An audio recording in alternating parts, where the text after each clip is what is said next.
friends, today I thought I would share a quick tutorial on machine binding your quilts. I have learned a new technique for machine binding and thought it would be fun to share as I'm binding this Americana quilt today. So I thought I'd just share a couple of tips. So I grabbed some binding scraps to show you how I like to join my binding ends.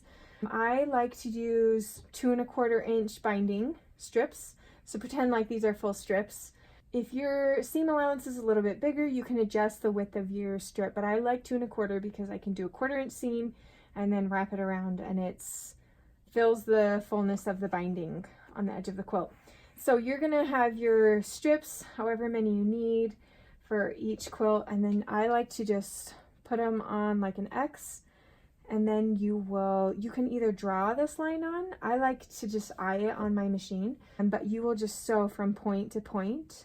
And so I just line it up and just eye it and sew it, and then as you flip it back, you'll get a diagonal seam. And if you can see here on this scrap, you can see how it was diagonally pieced. I pressed that seam open because it disperses the seam diagonally, which is really helpful when you're binding, and then you don't have a fullness as if you were doing it like this. It's just a lot thicker when you get all of those layers together on the binding. So pressing your seam open and piecing your binding on the diagonal is super helpful.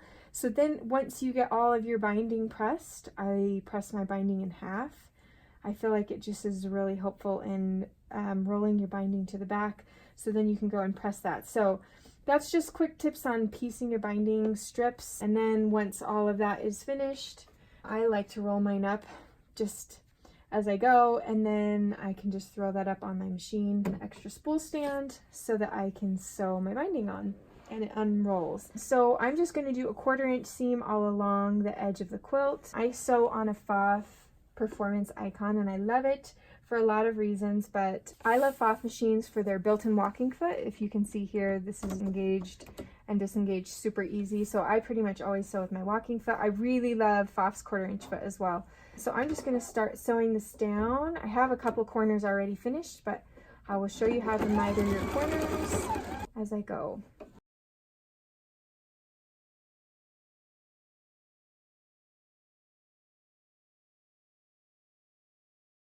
It can be helpful to sew with your needle down on, because then it will end with your needle down when you stop to adjust your project. So when you get to the edge of the corner, here I'll get a little bit closer,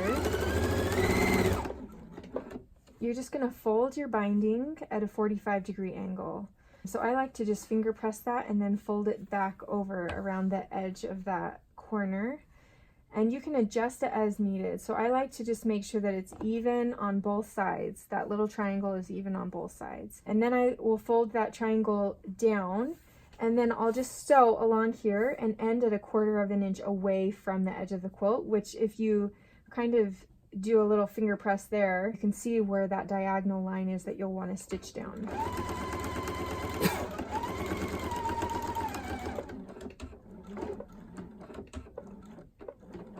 I really like this foot too, because then it has a 1/4 inch line and a 1/4 inch line here, so then I can see exactly where to stop. And then I'm just going to pivot my quilt on the needle, and then I'm going to stitch and then back stitch and then stitch off.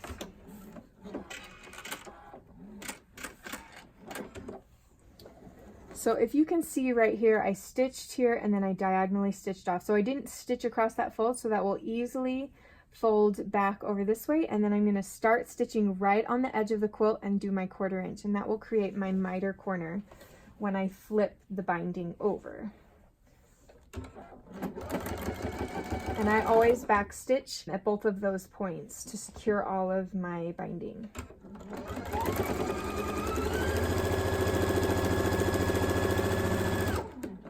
And now I'll just continue stitching my binding down around my quilt.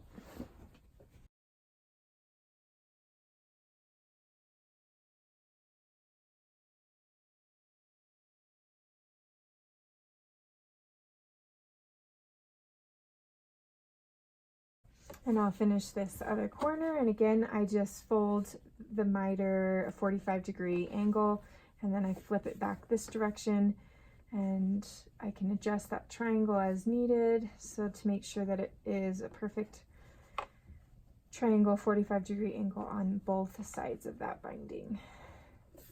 And then I'll just stitch until I get to be 1/4 of an inch away from the corner.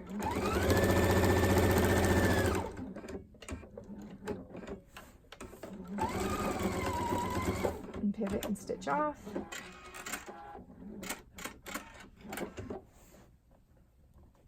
Flip my triangle. Back stitch.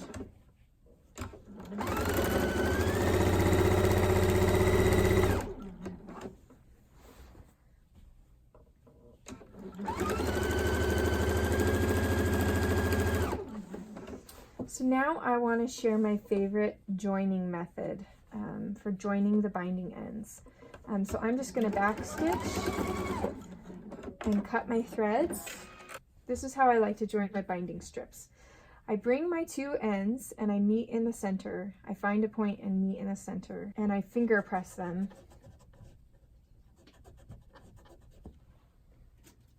And I'm going to grab a couple of pins, just 2 pins, and I'm going to open up this binding and I'm going to stick a pin into the top of the fold and into that fold that I just hard creased. So I'm going to do that on both sides of the binding, in the top of the fold and into the hard crease. So I like to go the top and then pin to the left on both of them. So I pinned both of them the exact same way. Then I'm going to take my right binding and I'm going to lay it on top of my left binding here. And I'm going to cross the pins like a plus, like this. And then I'm going to open up this binding like this. And I'm going to pull one of the pins out and just pin it exactly where it is. And then I'll pull the other one out and pin this right in place. So if you see that, I like to kind of pin them in a channel here. Make it more of a channel. Like this, so then I know where I need to stitch my binding together. And if you can see, I can just pin or sew straight across from here, and it will go straight through that center point and then back on this side. And that's where I'll stitch to join my ends. You can always check your angle to make sure you're sewing the right, to see if it will open just as it is. Obviously the pins are in the way, but I can see that that is the right angle that will lay flat. So I'm just going to sew these bindings together.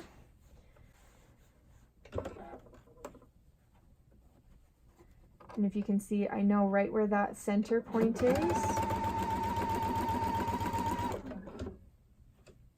And I'll just pull that binding flat. And then I know where I want to come out sewing, right where these 2 fabrics come together.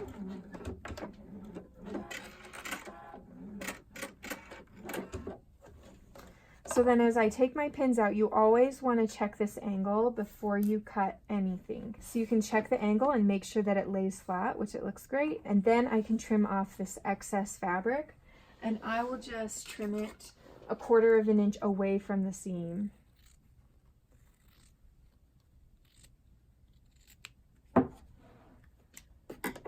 And I like to finger press the seam open rather than take it to the iron. So I can just do it all while sitting at my sewing machine. So I'll just finger press that open and then pull that tight, and then I will be able to just stitch down my binding.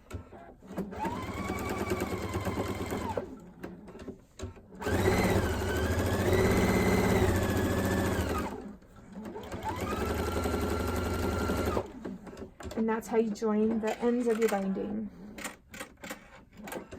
So now I have all my binding sewn on all the way around my quilt. This is a technique for machine binding your quilt, and I sew my binding to the top of the quilt for this method of machine binding. So now my next step is I'm going to take this to my iron and I'm going to press all of this binding out. It just gives it an extra little bit of pressure so that this will wrap really nicely to the back. And I think it's a step that's super helpful. So I'm going to go press all of that binding out, and I will be back to show you how to finish machine binding.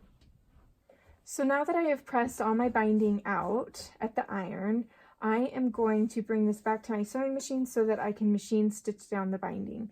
So the way that I like to do my machine binding is stitch in the ditch on the top of the quilt. So I'll wrap this around this way, and just, you can kind of feel how it pulls a little bit past this stitching line that we use to stitch the binding down. And we'll be stitching from the front edge of the quilt. So I like to use my stitch in the ditch foot. If you can see, it has this guide right here, and it ends up fitting right in the ditch of your binding. Something to note is you want to make sure that your top thread blends into this just inside the binding. So since mine's scrappy, I'm just going to use a cream thread. And then I'm also just going to use cream on the bottom because I have a few different binding fabrics because I made my binding a little bit scrappy. I think it will blend the best into all of them. So I'm just going to pop off my 1/4 inch foot and pop on my stitch in the ditch foot. And then I'm just going to start sewing this down. I like to use my fingernail to make sure that I can feel that the binding is catching on this edge, on the bottom edge. So I can feel the binding right through here as I've folded it under. So then I'm just going to start stitching. Of course, I'm going to back stitch to lock my stitches. And I'm just going to stitch this down. And then when I get close to the corner, I'm going to fold this under this way. And sometimes it folds well this way, and sometimes you can fold it better this way. You kind of just feel which way feels the best. Actually, this way feels really nice for this mitered corner. If you don't feel comfortable catching this, you can use a pin to pin this right in place. I like to just pin it right in the corner, so you can kind of see that it's in place on the back. And I like to pin it from this angle so that I can stitch this binding down and miss my pin. And then I just pull it out when it gets close to that corner. And then you can end with your needle down, or you can will turn this right in the corner and then pivot, and then just keep stitching right in that ditch. And then as I go along, I'll just continue to adjust this binding and fold it under like this. And like I said, feel with my fingernail.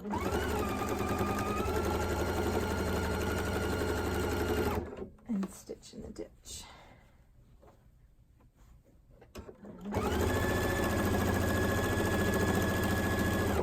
So I prefer this method of machine quilting because it looks very nice on the top. You can't really see the stitching. It falls right into the ditch, and then it looks like a little bit of a top stitch on the back, which I prefer that to be on the back rather than the front. I like the front to look like it's hand bound.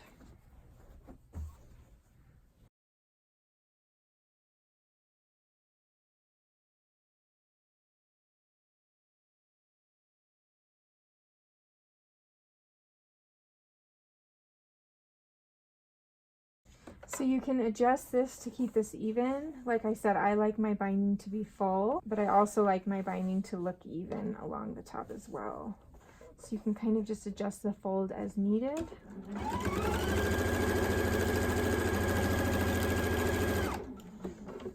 And like I said, you can kind of test your seam allowance with your foot, and also the thickness of your batting.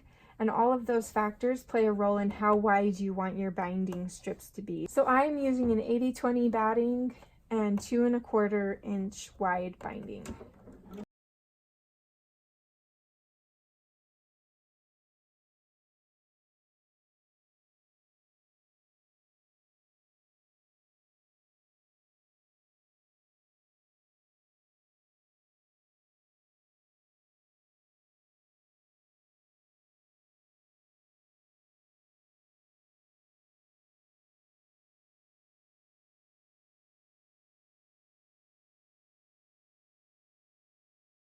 Nearing the edge of this quilt, I'm just going to make sure that this all lays flat as I'm getting right towards the end, and it's looking like it's laying really nice.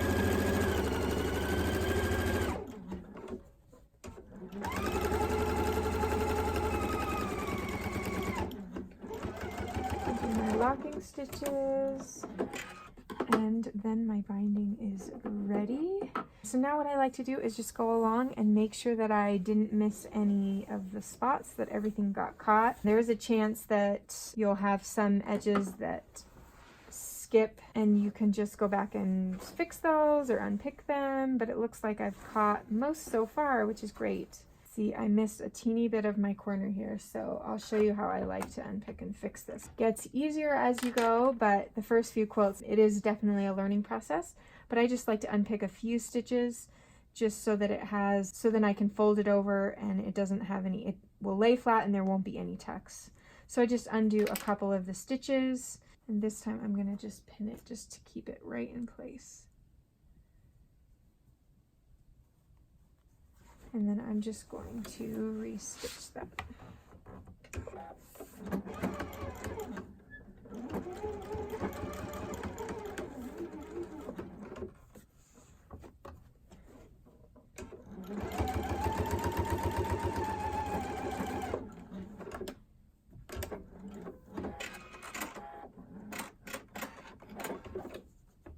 And now it's all cut, so great way to just check your edges to make sure that you catch all of them.